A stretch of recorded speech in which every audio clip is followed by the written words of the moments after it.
Janice, I would absolutely love for you to kick off kind of with like your origin story. And, we connected earlier and you shared it with me. And I think it's just so inspirational in so many different ways. So, let's start off there. So, origin story, man. Well, the reason I'm a Spanish interpreter, first of all, is I lived in Mexico City when I was a little girl. My parents were missionaries over there. So I was there for 5 years of like my growing up childhood time experience was there. And I loved that experience. I felt like it was amazing. It was a gift. I tell my parents, you might be screwed up in some areas, but that was the one gift that you gave me that I'm like, wow, that was just amazing.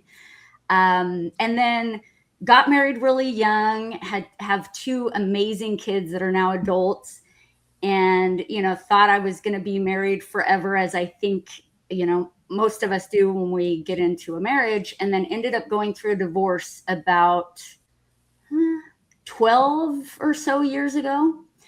And I am a recovering people pleaser and was very codependent.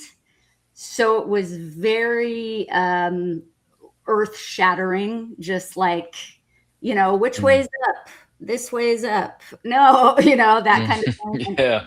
And during that process of separation, divorce, and figuring out like, oh my gosh, what do I do? Who am I kind of thing? I had this realization that my life was controlled by fear. I was just had a lot of fear of rejection, fear of failure, fear of not being good enough, fear of abandonment. I mean, literally, like, you name it, all the fears.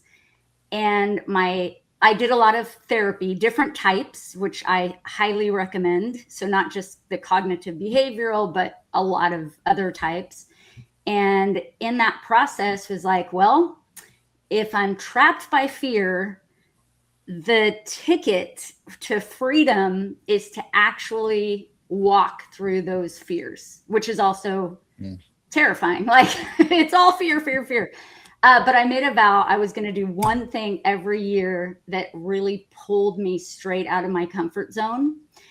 And I figured I have 365 days to really put it together, to figure out how to accomplish whatever the thing was. And so now I have this list of, like 13 or 14 things that I've done that I can attest to the fact that when you walk through your fears, you will be transformed. And, it's changed me completely as a human being. That's an excellent start, and couldn't agree with you more. Like, being able to identify those fears and take them head on, like, it changes you as a person, helps build your confidence, and pushes you to grow in ways that you never imagined.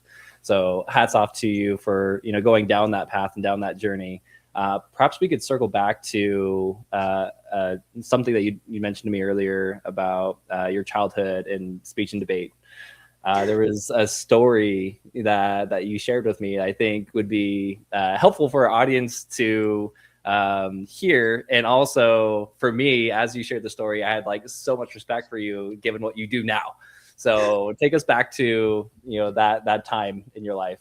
Yes. So I've always been kind of a dramatic child, and I liked acting, all that kind of stuff. So I wanted to join a drama class. Well, my high school didn't have one. So they did have a speech and debate class, which was like the next best thing. So I go in the speech and debate class and had an amazing teacher. All of you all that have had one good teacher out there, just know that one that sticks in your head. So mine was Mr. Miller, who was in a wheelchair and would still drive us in his van to competitions and different things.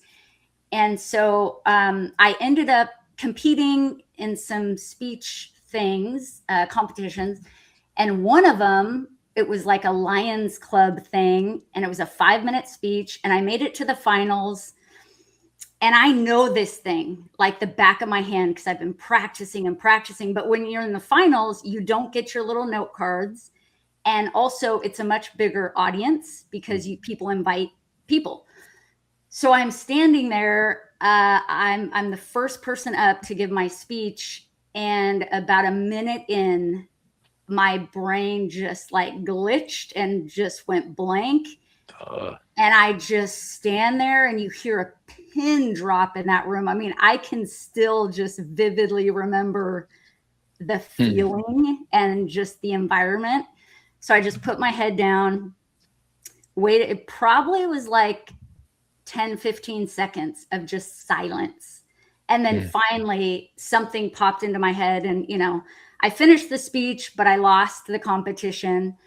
And because of not processing that one event, because I didn't really talk about it to anybody, I just kind of left, you know, with this shame feeling and this not good enough feeling, and didn't talk to my parents about it, didn't talk to really anybody about it.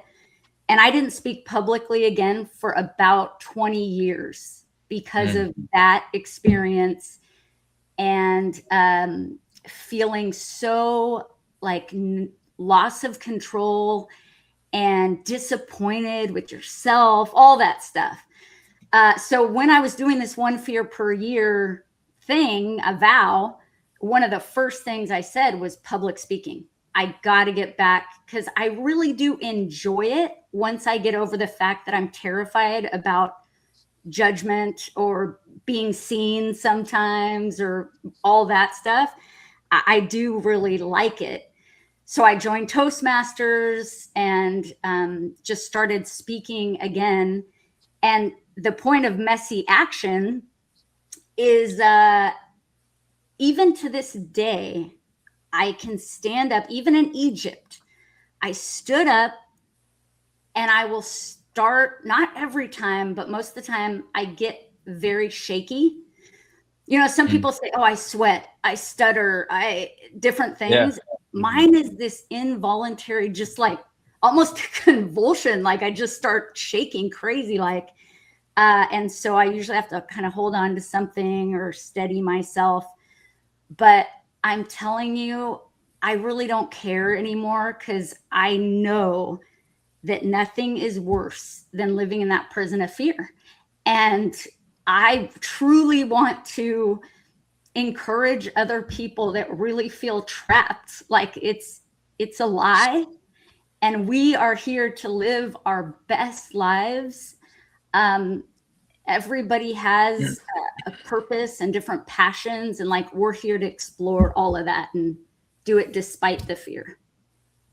Well, they do say that public speaking is right next to fear of sharks. So it's like being eaten by a large shark is almost on the same level of public speaking for a lot of people. So, I totally love what you were saying around overcoming the fear, and I think it's one of the most important things that we can do, because we just get stuck in this comfort zone, or we get stuck in a place where we're not able to really live into our gifts and our talents, and that's not what we're called to, like you said, you know. And that's it's really important to own that and to live in that. And you could also turn the shaking into like your signature dance move. Like you could just start like coming on and just turn it into like the signature Janice move during right when you get on the stage. You know, you just show it to them.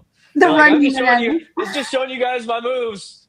What's up, everybody? And make it into something that makes them relax and like it breaks. You know what I thought? That's hilarious that you just said that, because I was like, I need to just stand up there and instead of saying I'm an inspirational speaker, I'm going to be like, I'm an inspirational shaker. Like, yeah, that's it. Put it out there. Yeah. Exactly. Just own the vulnerability of that. It's authenticity at its finest, you know? Exactly.